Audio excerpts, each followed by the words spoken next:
Ano si Bliss ang atoang upgraded nga buwer. So di kaya siya habog kay pandakon man na siya pero dako na siya.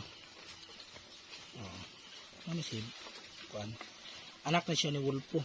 So puhon ato na siyang pastada ni George. Kaya di na ni pwede balik ng Wolpo. Ay ma-inbreed na anak. So hopefully maka paliwataan niya po. So ito na siya gi-breed. So muna siya katong gi-doctor replacer na mo sa una kay tulo mas lang kabok. So ang isuot na ni si Sprang among giihaw karon. So moto siya si Sprang.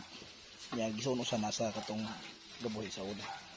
Ya kani siya by single doiling. Ya duha kabok twins nga bakling ni sila. Triplets sila. So inano ni kanindot si ano siya kanindot. Sige na nagahit pero wa pa na mo pahiti kay amo sang gi paabdan jud karong mga next month siguro aron na mo pastaran. So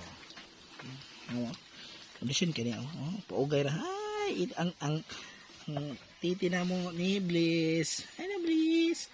Ay ni Bliss na mo ay ni Bliss. Sige na ning gahit siya. Pero wa na mo pahiti kay Happy farming!